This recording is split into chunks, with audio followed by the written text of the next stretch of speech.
Hello students. आज की हमारी जो वीडियो है वो 12th क्लास के लिए है और आज का हमारा जो टॉपिक होगा वो होगा जननांगी के संक्रमण सिद्धांत। आशा करता हूँ आप सब ठीक होंगे। तो टॉपिक शुरू करते हैं। जननांगीय संक्रमण सिद्धांत। ये जो सिद्धांत है ये जनसंख्या किसी भी देश की के अंदर जनसंख्या में होने वाले कालिक परिवर्तन को दर्शाता है। कालिक परिवर्तन यानी कि समय के अनुसार होने वाले परिवर्तन को दर्शाता है। समय के अनुसार होने वाले परिवर्तन को दर्शाता है। इसमें हम जननांगीय विशेषताओं यानी कि जन्म दर और मृत्यु दर के बारे में जानेंगे कि किस प्रकार जैसे जैसे क्षेत्र के अंदर विकास होना शुरू होता है तो जन्म दर और मृत्यु दर में किस प्रकार अंतर आता है और जो समाज है वो किस प्रकार विकसित होना शुरू होता है। तो आइए पहले यहाँ से समझना शुरू करते हैं। ये कहता है कि जब एक क्षेत्र या एक देश अविकसित होता है तो वहाँ पर जो होता है वहाँ के जो समाज का प्रारूप होगा वो किस प्रकार का होगा। वहाँ पर जो लोग होंगे वो ग्रामीण होंगे, वो खेती पर निर्भर होंगे, खेती कर रहे होंगे। अशिक्षित समाज हो सकता है, ठीक है। जो टेक्नोलॉजी है, जो प्रौद्योगिकी है वो न के बराबर होगी, ठीक है। स्वास्थ्य सुविधाएं नहीं होंगी, ठीक है। और ये कहता है कि जब इस समाज के अंदर धीरे धीरे विकास होना शुरू होता है यानी कि यहाँ पर औद्योगिक विकास या प्रौद्योगिक विकास होना शुरू होता है तो इसके अंदर परिवर्तन आना शुरू होता है। और परिवर्तन किस प्रकार आएगा। सबसे पहले जनसंख्या नगर में तब्दील होनी शुरू हो जाती है, समाज जो है वो शिक्षित होना शुरू हो जाता है, स्वास्थ्य सुविधाएं बढ़नी शुरू हो जाती हैं, ठीक है, और टेक्नोलॉजी का विकास होना शुरू हो जाता है। अब ये कहता है कि इस प्रकार समाज का क्या है प्रारूप बदलना शुरू हो जाता है जब यहाँ पर विकास होना शुरू होता है। तो ये किस चीज को दर्शा रहा है। ये दर्शा रहा है कर्मिक अवस्था को, एक लगातार कर्म में चलने वाली अवस्था को दर्शा रहा है। ये यहाँ पर कर्मिक अवस्था को दर्शा रहा है। और उसके साथ में यहाँ पर क्या होगा, इस क्षेत्र के अंदर सुविधाओं के अभाव में यहाँ पर मृत्यु दर जो है वो भी अधिक होगी और जन्म दर जो होगी वो भी अधिक होगी। स्वास्थ्य सुविधाओं के अभाव में मृत्यु दर ज्यादा होनी है। अशिक्षित समाज है, जागरूक समाज नहीं है, तो वो कहता है जन्म दर अधिक होनी है। और यहाँ पर क्या होगा, यहाँ पर सुविधाओं और जागरूकता के कारण जन्म दर और जो मृत्यु दर है वो दोनों क्या हो जाएंगी, कम हो जाएंगी, निम्न हो जाएंगी। अब बात करते हैं सिद्धांत के बारे में कि सिद्धांत को किसने प्रस्तुत किया। तो सबसे पहले इस सिद्धांत को 1929 में प्रस्तुत किया गया और वो थे डब्ल्यू थॉमसन ने 1929 में से प्रस्तुत किया। लेकिन इसका जो संशोधित रूप है वो 1945 में डब्ल्यू नेटोस्टिन ने 1945 के अंदर इसका संशोधित रूप लेकर के आए वो, ठीक है। और वो कहता है कि इन्होंने कहा कि इस सिद्धांत को समझने के लिए यहाँ पर 3 अवस्थाएं दे रखी हैं, 3 अवस्थाओं के माध्यम से समझाया गया ये सिद्धांत है। काफी विद्वान बाद में काफी विद्वान इसके अंदर उन्होंने समर्थन भी किया इसका और इसके बारे में कहा कि इसके अंदर 4 अवस्थाएं होनी चाहिए और किसी ने इसके अंदर 5 अवस्थाएं बताई हैं। लेकिन हमारा जो एनसीईआरटी लेवल है उसके अंदर 3 अवस्थाएं बता रखी हैं और मैं बीच में जो है उन 5 का वर्णन भी करूंगा। इसके बीच में आप लोगों को समझा दिया जाएगा, ठीक है। 4 अवस्थाओं के बारे में ट्रिवार्था ने वर्णन कहा है।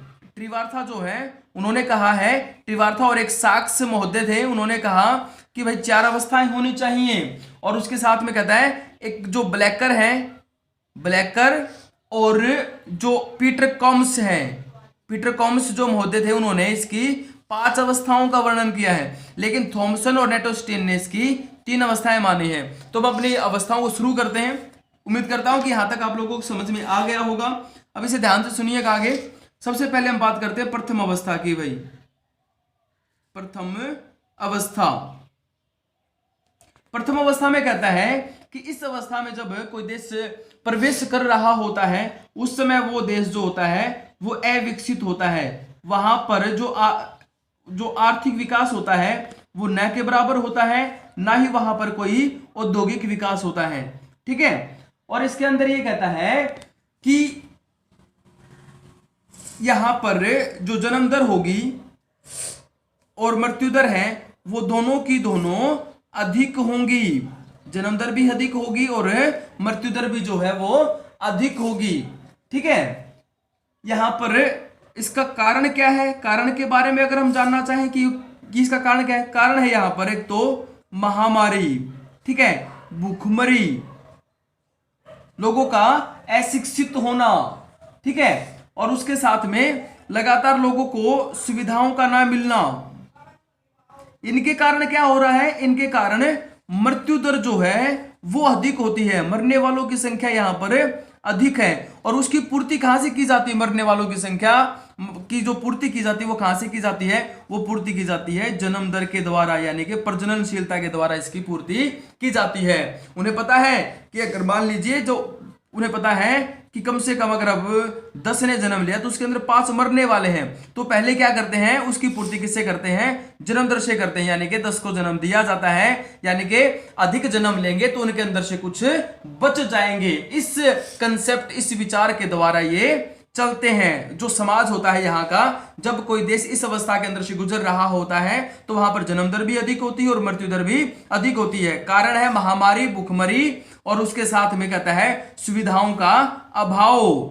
ठीक है, और उसके साथ में इन्होंने कहा कि अगर मृत्यु दर अधिक है तो उसकी पूर्ति वो कहां से कर रहे हैं, जन्म दर के द्वारा पूर्ति कर रहे हैं, यानी कि अधिक जन्म लेंगे तो उनमें से कुछ ना कुछ जीवित बच जाएंगे, जिंदा बच जाएंगे।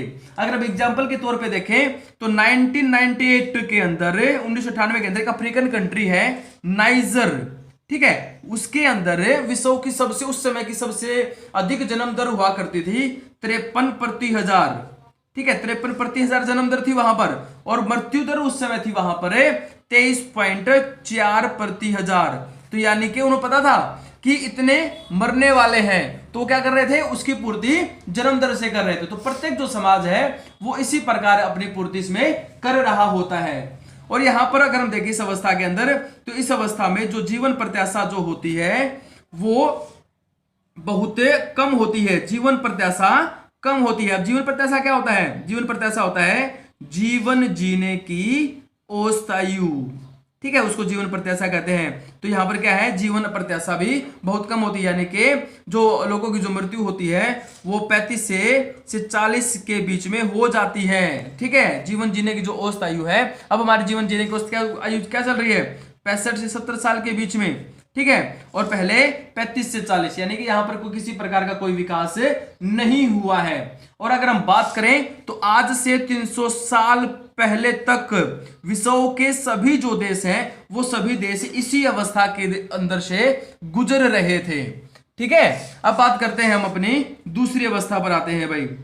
ठीक है, सेकंड स्टेज पर चलते हैं, और इसके अंदर कहता है कि इस अवस्था में जब कोई देश प्रवेश कर रहा होता है तो यहां पर मृत्यु दर जो है वो घट चुकी होती है, मृत्यु दर घटी होती है, यानी कि मरने वालों की जो संख्या है वो कम हो जाती है, लेकिन जो जन्म दर है वो बिल्कुल उसी प्रकार बनी हुई है।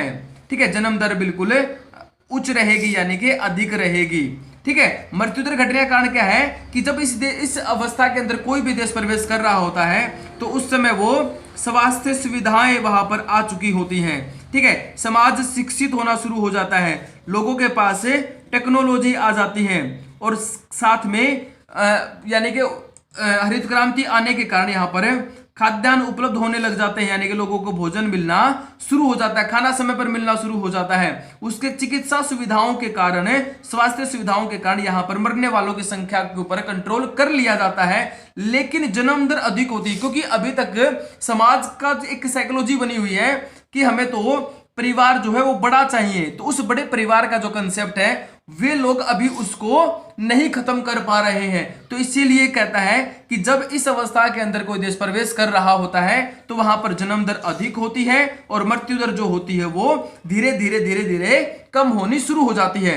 जब प्रवेश कर रही होती है जन्म दर अधिक होती है, लेकिन कहता है कि जब उसमें समय बीतता है तो जन्म दर के अंदर भी क्या आ जाती है, जन्म दर के अंदर भी कमी आनी शुरू हो जाती है, धीरे धीरे जन्म लेने वालों की संख्या भी कम होनी शुरू हो जाती है, जब उनको विश्वास हो जाता है कि अब जितने जन्म ले रहे हैं वो मर नहीं रहे हैं, क्योंकि अब हमारे पास स्वास्थ्य सुविधाएं हैं, अब हमारे पास भोजन है, खाद्यान्न है पर्याप्त मात्रा में, तो इसलिए क्या हो रहा है, धीरे धीरे जन्म लेने वालों की संख्या भी कम होनी शुरू हो जाती है।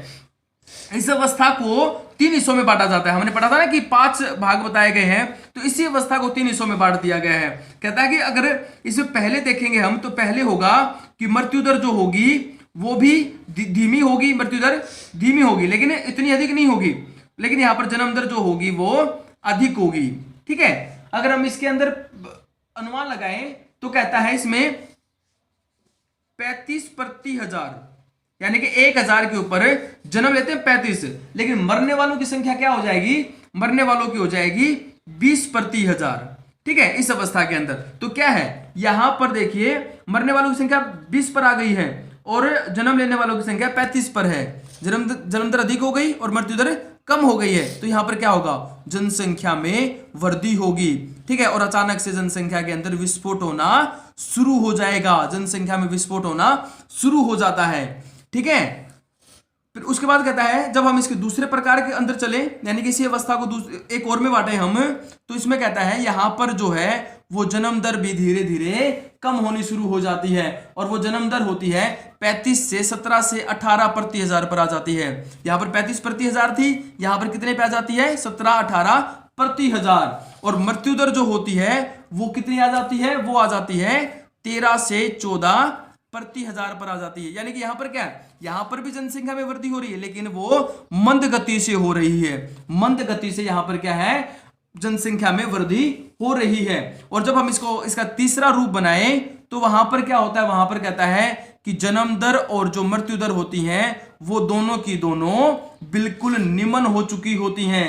ठीक है ना, और जो जनसंख्या वृद्धि है वो स्थिरता की ओर चलनी शुरू हो जाती है, यानी कि इनके अंदर धीमी गति से, यानी कि ना के बराबर जनसंख्या बढ़नी शुरू होती है। ठीक है, आगे बात समझ में। तो दूसरी अवस्था में मैंने क्या पढ़ा कि इस अवस्था में जब हम प्रवेश करते हैं तो मृत्यु दर जो होती है वो घटनी शुरू हो जाती है, लेकिन जन्म दर उच्च होती है, लेकिन धीरे धीरे वो भी कम होनी शुरू हो जाती है। कारण क्या है, लोगों के पास चिकित्सा सुविधा का आ जाना। ठीक है, इसका कारण है टेक्नोलॉजी का आ जाना, समय पर भोजन का मिलना। और कहता है कि अगर हम इस अवस्था को अलग अलग भागों में बांट करके पढ़ें तो यहां पर कहता है कि पहले इसके अंदर जब ये स्टार्टिंग में चल रही होती है तो मृत्यु दर भी धीमी होती है और लेकिन जन्म दर अधिक होती है। उसके बाद जब वो आगे बढ़ती है स्टेज, तो कहता है जन्म दर भी धीरे धीरे कम आनी शुरू हो जाती है और मृत्यु दर भी कम हो जाती है। इसको एक डायग्राम के द्वारा समझते हैं। इसमें देखिए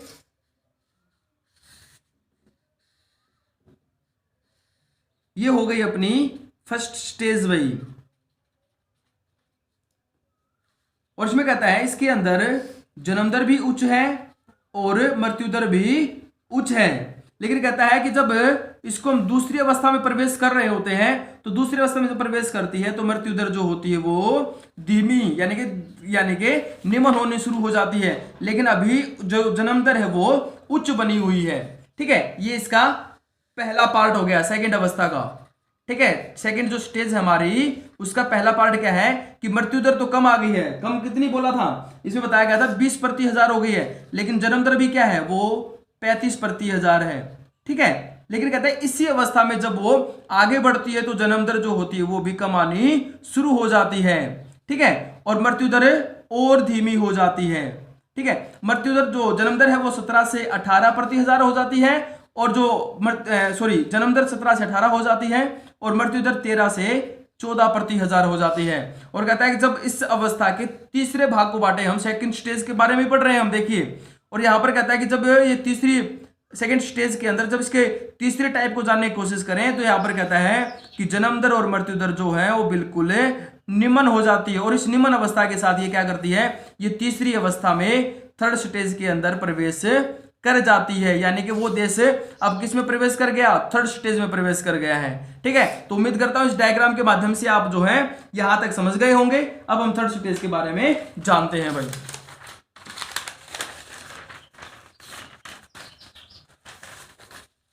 थर्ड स्टेज यानी कि अंतिम अवस्था। इस अंतिम अवस्था के बारे में पढ़ते हैं। तो यहां पर कहता है, यहां पर जो जन्म दर है, हमने पढ़ा ना, यहां पर देखिए जन्म दर भी निम्न है, जन्म दर क्या होगी, निम्न होगी, और जो मृत्यु दर है वो भी क्या हो गई है, निम्न हो गई है। यानी कि यहां पर जो है जनसंख्या वृद्धि नहीं, यहां पर जनसंख्या जो वृद्धि हो रही है वो कैसी है, यहां पर जनसंख्या वृद्धि ऋणात्मक है, ठीक है ना। और अगर देखा जाए तो इसके अंदर कहता है कि यहां पर जन्म लेने वाले मृत्यु की अपेक्षा कम है, जन्म लेने वाले जो है वो मरने वालों की अपेक्षा कम है, ठीक है। मृत्यु दर अधिक होने के कारण यहां पर ऋणात्मक जनसंख्या वृद्धि हो जाती है, यानी कि जनसंख्या बढ़ने के बजाय घटने शुरू हो जाते हैं, व्यक्तियों की संख्या कम हो जाती है। और जैसे जैसे देश विकसित होगा वैसे वैसे समाज जो है, जैसे जैसे देश विकसित होता चला जाएगा उनके पास फुर्सत नहीं होती है, वो पूरी तरह से औद्योगिक क्षेत्रों में लगे रहते हैं, अपने काम से मतलब रखते हैं और संतान की उन्हें किसी प्रकार की कोई चाहत नहीं होती है। काफी यूरोपियन कंट्रीज हैं जो अब इस अवस्था के अंदर चल रहे हैं, जिसमें बुल्गारिया है, ऑस्ट्रिया है, क्रोएशिया है, चेक गणराज्य, हंगरी, ठीक है, लातविया, लिथुआनिया, ये सारे के सारे जो हैं वो इस अवस्था के अंदर प्रवेश कर चुके हैं, ठीक है। यूरोपीय कंट्रीज जो हैं वो सारे के सारे इसी अवस्था में शामिल होते हैं। और अब अगर हम बात करें तो कहता है रूस भी जो है वो इसी अवस्था को प्राप्त कर चुका होता है। यहां पर आर्थिक विकास इतना अधिक हो जाता है, इतना उच्चतम आर्थिक विकास हो जाता है कि लोगों को अपने लिए फुर्सत नहीं होती है, इसलिए यहां पर जन्म लेने वालों की संख्या तो कम होती ही होती है, साथ में कहता है मृत्यु दर जो होती है, मृत्यु दर तो अपने आप ही निम्न आ गई क्योंकि स्वास्थ्य सुविधाएं हैं, साथ में कहता है कि लोगों के पास आर्थिक विकास होने के कारण जन्म दर भी यहां पर कम होती है, ठीक है। तो यहां पर अपना डायग्राम कैसे बनेगा, यहां पर जो है कोई भी देश जो है बिल्कुल जन्म दर और मृत्यु के स्तर के साथ बिल्कुल निम्न चल रहा होता है, और यहां पर जो जनसंख्या वृद्धि होती है वो स्थिर होती है, यानी कि वो रुक जाती है, ठीक है। या तो वो रुक जाएगी, स्थिर हो जाएगी, या फिर जनसंख्या वृद्धि ऋणात्मक जनसंख्या वृद्धि में परिवर्तित हो जाती है। अगर इस पहली स्टेज में अगर हम बात करें तो पहली स्टेज के अंदर जो जनसंख्या वृद्धि है वो धीमी गति से बढ़ रही है, बढ़ जरूर रही है लेकिन धीमी गति से बढ़ रही है, लेकिन इसके अंदर जनसंख्या वृद्धि जो है वो तेजी के साथ बढ़ रही है, ठीक है। तो यहां पर अपना जो जनांकीय जो संक्रमण सिद्धांत है वो कंप्लीट होता है। इसकी 3 अवस्थाएं पढ़ ली हमने। अगर वो 3 अवस्थाओं की बात करता है तो हम डायरेक्ट 3 अवस्थाओं के बारे में लिख देंगे, लेकिन अगर मान लो क्वेश्चन के अंदर 5 अवस्थाओं का जिक्र आता है तो हमें क्या करना है, जो हमने ये टाइप बनाए हैं, टाइप नंबर 1, 2 और 3, इनको हम क्या कर देंगे, इनको अलग अलग कर देंगे। पहली वाली स्टेज जो है और आखिरी वाली जो स्टेज है बिल्कुल सेम रहेगी, लेकिन उसके साथ में 3 अवस्थाएं और बढ़ जाएंगी, जिसमें क्या होगा, जननांकीय संक्रमण सिद्धांत को 5 अवस्थाओं के द्वारा दिखाया जा सकता है, ठीक है। तो ये समझ में आ गया होगा। एक बार मैं फिर रिपीट करूं, जननांकीय संक्रमण सिद्धांत, पहली अवस्था यहां पर क्या है, यहां पर जन्म दर भी कम है, सॉरी जन्म दर भी उच्च है और मृत्यु दर भी उच्च है, दोनों की दोनों क्या है, दोनों की दोनों अधिक पाई जाती हैं, उच्च पाई जाती हैं, ठीक है। लेकिन जैसे इसके दूसरी अवस्था में के अंदर प्रवेश करते हैं तो मृत्यु दर क्या होती है, मृत्यु दर कम होनी शुरू हो जाती है, लेकिन जन्म दर अभी क्या है, जन्म दर अभी उच्च बनी हुई है, लेकिन धीरे धीरे इसके अंदर जन्म दर के अंदर भी क्या आनी शुरू हो जाती है, कमी आनी शुरू हो जाती है और मृत्यु दर और कम हो जाती है। कारण क्या होगा, स्वास्थ्य सुविधाओं का बढ़ जाना, लोगों के पास भोजन उपलब्ध हो जाना, टेक्नोलॉजी का विकास हो जाना, शिक्षित हो जाना समाज का। और ये कहता है कि जब ये तीसरी अवस्था में प्रवेश कर रही होती है तो यहां पर जन्म दर भी कम है और मृत्यु दर भी निम्न होती है, और इस अवस्था के अंदर जन्म दर और मृत्यु दर जो है वो दोनों कम होती हैं। और यहां तो ये कहता है कि जन्म दर की अपेक्षा मृत्यु दर जो होती है, जन्म दर की अपेक्षा मृत्यु दर अधिक होती है, यानी कि मरने एक समय के बाद वृद्ध अवस्था में आ जाएगा और वृद्ध अवस्था में व्यक्ति मरता चला जाएगा, ठीक है। लेकिन जन्म लेने वालों की संख्या यहां पर कम है क्योंकि यहां पर संतान के बारे में इनका कोई इंटरेस्ट नहीं है, ठीक है। तो ये कहता है यहां पर आर्थिक विकास अधिक होता है, यहां पर शिक्षित समाज अधिक होता है, पूरी तरह से टेक्नोलॉजी बेस्ड होता है, और ये देश किसकी तरफ चले जाते हैं, ऋणात्मक जनसंख्या वृद्धि की तरफ ये देश चले जाते हैं। तो यहां पर जो वृद्धि होती है वो कैसी होती है, ऋणात्मक जनसंख्या वृद्धि, ठीक है। और इसको हम क्या बोलते हैं, स्थिर प्रावस्था के नाम से भी जानते हैं, जनसंख्या के अंदर बढ़ोतरी होती नहीं है। तो ये था अपना जननांकीय संक्रमण सिद्धांत। अगर इसके उम्मीद करता हूं कि आप लोगों को समझ में आ गया होगा। अगर अभी भी आपको कोई डाउट है तो मुझे कमेंट बॉक्स में जरूर बताइए, ठीक है, या मुझे पर्सनल मैसेज करके भी आप ये पूछ सकते हैं। और आप अपनी बुक के एक बार बुक को जरूर पढ़ें और बुक के माध्यम से क्वेश्चन को तैयार करने की कोशिश करें। और हाँ, कुछ स्टूडेंट की ये शिकायत है कि उनको समय पर लिंक नहीं मिल रहा है, तो वो जरूर से जरूर मेरे चैनल को सब्सक्राइब कर लीजिए ताकि उन लोगों को समय पर जो वीडियो आती हैं वो मिलती रहें। Thank you.